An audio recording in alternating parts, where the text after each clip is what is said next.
જય જવાન જય કિસાન, ભારત માતા કી જય. મિત્રો, અત્યારે આખા ઓલ ગુજરાતમાં એક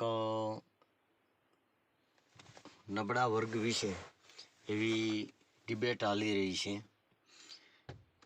ખાસ કરીને માયાભાઈ આહિરની ડિબેટ દ્વારા કે ટેક્સ કોઈ ભરતા નથી, આવી વાતો કરનારા આમ ચાગ પાડીને, જો કે એવી રીતે કોઈ બોલતો જ ન હોય, અમે તમારા બાપનો પગાર નથી ખાતા, તમે અમારા ટેક્સના રૂપિયા ખાવ છો, આવી રીતે હલકી ભાષામાં વાત કરે છે.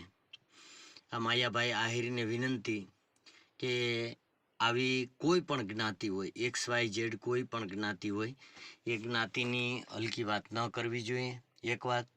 બીજી વાત કે માયાભાઈ આહિર એવી રીતે વાત કરતા હોય કે આવી વાતો કરનારા, આવું શૂટિંગ ઉતારનારા વધુ પડતા રેશનિંગનો માલ ખાતા હોય, તો આપણે મોટા થયા છીએ રેશનિંગનો માલ ખાઈને, એ યાદ રખાય.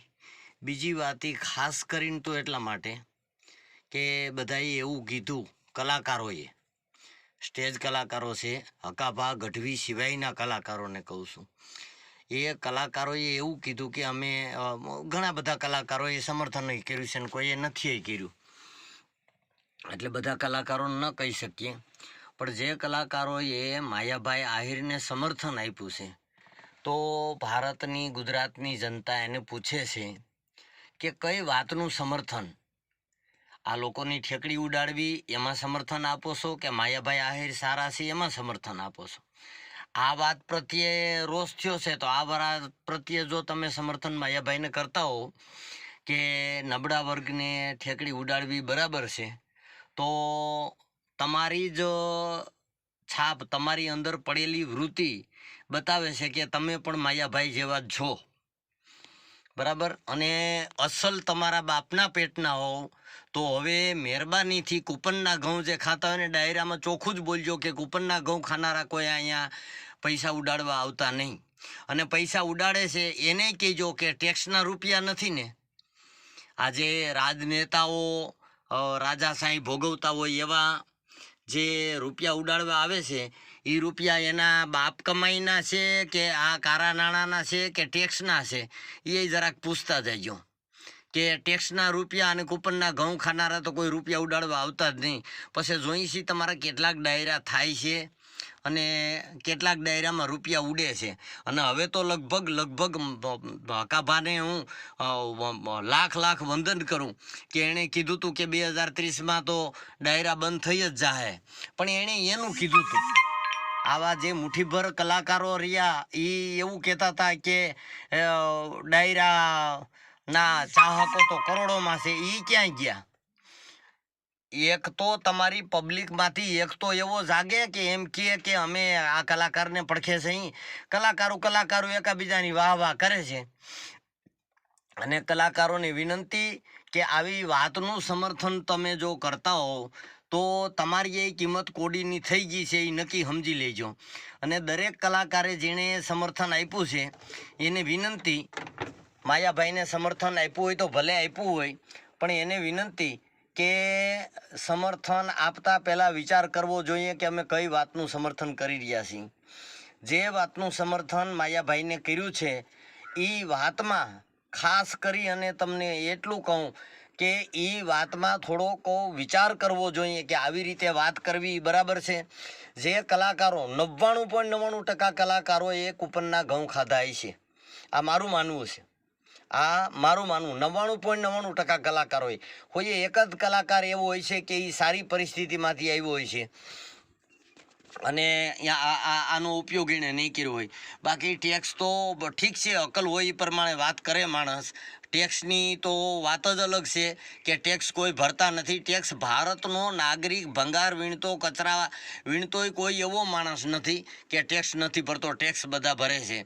બધાએ સારી રીતે વાત કરી છે. અજમલભાઈ સોલંકીને પણ ખૂબ ધન્યવાદ કે માયાભાઈની એમ હોય કે હું કાંઈક જાણું છું તો અજમલભાઈ સોલંકીને ટાઈમ દઈ, તમારા ટાઈમે કીધું ને, અજમલભાઈ સોલંકીએ એવું કીધું કે તમારા ટાઈમે એ તમારે ટાઈમ દઈ અને ડિબેટ કરી લેવી જોઈએ. એટલે દૂધનું દૂધ ને પાણીનું પાણી થઈ જાય. કોમાં કેટલું જ્ઞાન છે, કોણે કોને ગુલામ કરીને રાખ્યા છે એ ખબર પડી જાય. બરાબર. એટલે ફાકા ફોજદારી કરવી એ વસ્તુ અલગ છે અને ડિબેટ કરવા સામે બેહવું એ વસ્તુ અલગ છે.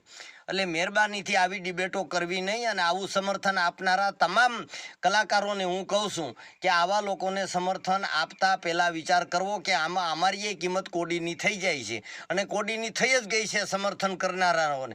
એ સમર્થન કરનારાઓને ખાસ વિનંતી કે હવે કોઈ તમને ભોજ્યો ભાવે બોલાવવા માગતો નથી. એ નક્કી કરી લેજો. સમર્થન નહોતું કર્યું ત્યાં સુધી તો માયાભાઈ એક દોષિત હતા. સમર્થન કરવાથી એ વાત સાબિત થઈ કે માયાભાઈને સમર્થન કરો છો એનો મતલબ આ વિરોધ તો વાતમાંથી થયો. નકર માયાભાઈને તો સમર્થન અમે ઢગલાબંધ વિડિયા માયાભાઈના જોયા છે અને માયાભાઈને ફોલો કરતા હતા. આજથી પ્રતિજ્ઞા લઈએ છીએ કે અમે કોઈને કહેવું નહીં અને અમે કરીશું નહીં. બરાબર. અને થોડા ટાઈમમાં ખબર પડી ગઈ છે કે માયાભાઈને વિડિયા કેટલા ઘાલે છે. આ વાત ચગે છે ત્યાં સુધી હાલશે, એમાં ના નહીં. બાકી એના પછીથી ડાયરા ગયા એમ જ સમજો. હકાભાઈ ગઢવીને તો વિનંતી કે ખેડૂત સંમેલનમાં ગયા, એણે ડાયરાની જાહેરાત કરી. અને હકાભાઈ ગઢવીને તો ખૂબ ને ખૂબ ધન્યવાદ કે એણે ઢગલાબંધ એવા કાર્યક્રમો આપ્યા છે કે એમાંથી એક રૂપિયો એ લીધો નથી. અને આવું જે કહેનારા હોય એણે તો વિચાર કરવો જોઈએ કે આવું કહેવાય નહીં. ખાસ કરી અને વિનંતી કે આવું કહેનારા સમર્થન કરનારા જે કલાકારો છે એ કલાકારો ચોખવટ કરે કે માયાભાઈને કઈ વાતમાં તમે સમર્થન. આ માયાભાઈએ વાત કરી કે જ્યાં આવે ત્યાં વિડિયા ઉતરે છે ને કૂપનનો રેશનિંગનો માલ ખાનારા જ આવું બોલે છે. અને ઓલો બીજો બાજુમાં બેઠો એ એમ કહે છે કે હા એ કોઈ ટેક્સ ભરતા જ નથી. આ વાતનું સમર્થન જો કર્યું હોય તો સમજી લ્યો કે તમે ગયા હોરના ભાવના ગયા. તમે તમામ કલાકારો જેણે સમર્થન કર્યું છે એને કહું છું કે આ વાતનું જો સમર્થન કર્યું હોય તો તમે અમારી નજરેથી હેઠા ઉતરી જ ગયા છો. અમારે તો ઠીક છે સગવડતા છે, સગવડતા નથી. અને ઘણા બધા કલાકારો એવા પણ છે કે એને અગાઉ સગવડતા હતી નહીં, હવે થઈ છે. તો એનો મતલબ એવો નથી કે નબળી પરિસ્થિતિમાં જીવતા હોય એની ઠેકડી ઉડાડવી. તો આ બાબતે તમામ કલાકારો નોંધ લે કે કઈ વાતનું સમર્થન કરવું અને કઈ વાતનું નહીં. ભારત માતા કી જય.